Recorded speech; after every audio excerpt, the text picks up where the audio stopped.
maamulka Tigre ee Itoobiya xooga ku haysta ayaa markii ugu horeysay war-saxaafadeed ka soo saaray kumanaan qof oo qoomiyadda Tigre u dhashay kuwaasi oo isaga soo cararay gobolka Xabashida ee Itoobiya balse ay dowladda kilalka Xabashidu sheegtay in laga soo masaafuriyay magaalada Gondar ee muranku ka taagan yahay. shir jaraa'id oo ay magaalada Maqala ku qabteen madaxda maamulka Tigre ayay ku sheegeen in dad gaaraya 4,060 qof oo Tigre ah ay hadda qaxooti ku yihiin gobolkooda. madaxda maamulka Tigre ayaa sheegay in dawladdu gacanta ku hayso dadka soo barakacay iyadoo hadda laga sameeyay xarumo ku meel gaar ah oo lagu qoodiyo iyo deegaano ay ku noolaadaan magaalooyinka Humera, Endasalasa, Aksum iyo Makala.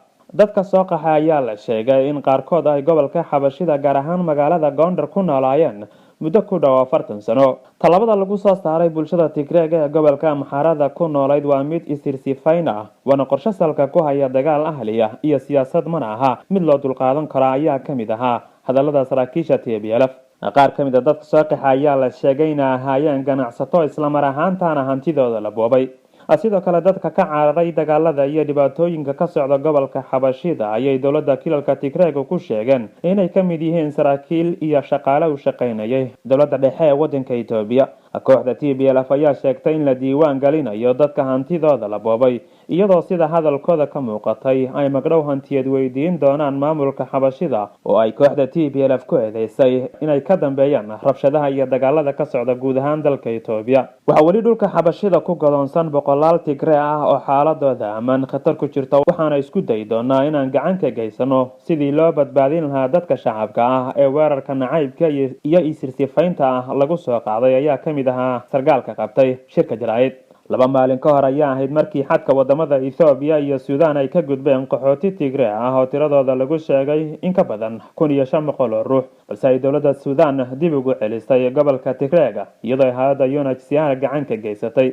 kooxda TPLF ee xukunka waddanka Itoobiya xooga ku haysata ayaa u mahad celisay madaxweynaha waddanka Sudan Umar Hassan al-Bashir iyo dowladiisa. shirka jaraa'id ee mas'uuliyiinta Tigre ku qabteen magaalada Maqala ayaa daaha ka rogay khilaafka ba'an ee u dhexeeya kooxda TPLF iyadoo mas'uuliyiinta gobolku ku baaqeen in meel la iska dhigo kala aragti duwanaanshaha iyo loolanka siyaasadeed ee u dhexeeya siyaasiyiinta TPLF isla mar ahaantaana meel looga soo wada jeedsado sidii loo midayn lahaa dadka qoomiyadda Tigre u dhashay.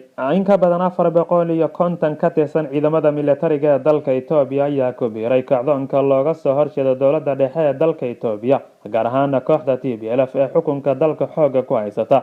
ciidamadan oo muuqaalkooda laga sii daayay telefishinka Isaad ee mucaaradka ayaa la arkayay iyaga oo gaadiidka dagaalka ee dowladda Itoobiya wata sidoo kalena wadooyinka la maraya. ciidamadan ayaa ruuxaya calankii hore ee dowladda Dargiga ee xukunka laga tuuray. xaaladda ammaan ee dalka Itoobiya ayaa faraha ka baxday waxaana jirta cabsi aad u xoog badan.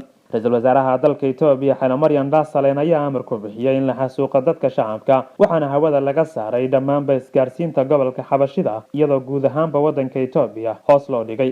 dowladda Itoobiya ayaa sheegtay in ay baaritaan ku samayn doonto waxyaabaha dhaliyay dabkii qabsaday dhismaha xabsiga caanka ah ee Qilinitu ee ku yaala magaalada Addis Ababa. ugu yaraan 20 ka mid ah dadka maxaabiista ayaa la sheegay in toogasho lagu dilay. ururada xuquuqul insaanka iyo dadka dibadbaxayaasha ah ee gobolada Amxaarada iyo Oromiya ayaa sheegay in ciidamada ammaanku dab qabadsiiyeen dad maxaabiis ah halka kuwa kalena toogasho lagu dilay.